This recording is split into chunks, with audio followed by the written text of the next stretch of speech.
কেউ যদি ইসলাম বাদ নিয়ে অন্য কোন নিয়ম নীতি অন্য কোন দিন অনুসরণ করে ফালাই আমির জীবনে আর কোন কিছু আল্লাহর দরবারে কবুল হচ্ছে না, হবে না।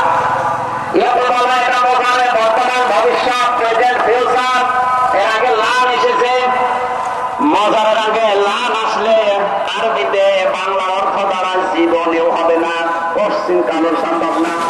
আল্লাহ যদি গ্যারান্টি দিয়ে বলে ইসলাম বাদে অন্য কোন নিয়ম নীতি দিয়ে অন্য কোন ধর্ম পালন করলে আমি আল্লাহ রাজি হব না, কেউ রাজি করাতে পারবে? এতটুকু আল্লাহ শেষ করেননি, পরীক্ষা আরো কঠিন।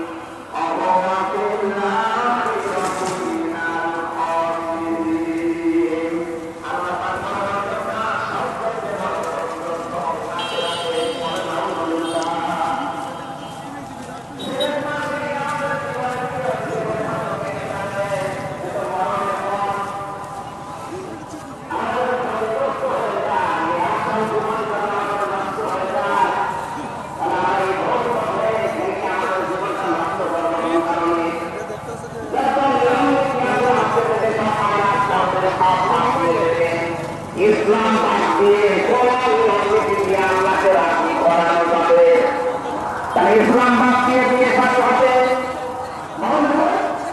ইসলাম বাদ দিয়ে রাজনীতি হবে, এটাও হয়। কিছু মানুষ এখন আরম্ভ করেছে যে উঠলে আপনি রাজনীতির কথা বলেন, আর ভাই রাজনীতি যদি করায় না থাকতো আমরা আজকাল করতাম না। এর ভেতরে আমাদের কথা মাত্র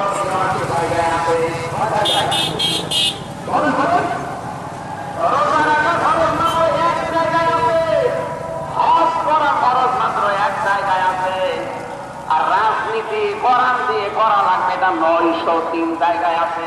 সুবহানাল্লাহ বলতে পারেন না?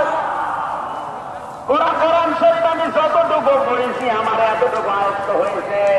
নামাজের চাইতে হজের চাইতে সারা কাজের চাইতে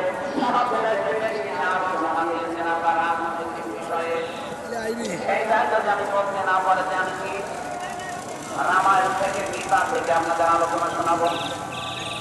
এখানে সাফ কথা, দিন ইসলাম, ইসলাম বাদ দিয়ে অন্য কোন নিয়ম নীতি মানা যাবে না। আমি সেদিন যশোরে এক কলেজের অধ্যাপককে বিসিএস ক্যাডার উনি, ওনাকে বলেছিলাম আপনাকে জোর করি না স্যার, আপনি শুধু আমার ধর্মীয় গ্রন্থ এই কোরআনে কারিম একটু বুঝে বুঝে পড়ে 3 মাস সময় দিলাম আপনাকে। 3 মাস পরে যেতে গেল নামাজ 3 মাসের পরে দেখি মুখোমুখি হচ্ছে। এখানে অন্য ধর্মের কারণ আছে, রেকর্ড হচ্ছে। আপনাদেরকে আমরা জোর করবো না, আমাদের ধর্মে জোর নেই, আমাদের ধর্মে জোর আছে, জবরদস্তি নেই, জোর নেই। এই জন্যই তো 850 বছর এই এলাকা মুসলমানরা শাসন করেছে, একটাও মন্দির ভাঙে না। অথচ আমরা আমাদের প্রতিবেশী রাষ্ট্রে দেখতে পাচ্ছি এরা অনেকগুলো মসজিদ অলরেডি ভেঙে দিয়েছে, ধোয়া ধোয়া তুলে। ওরা বলছে 500 বছর আগে এখানে নাকি মন্দির ছিল। বিশ্বের মানুষেরা দেখি মাটির নিচে তেল পায়, গ্যাস পায়, আরে শয়তানরা শুধু মাটির নিচে মন্দির পায়।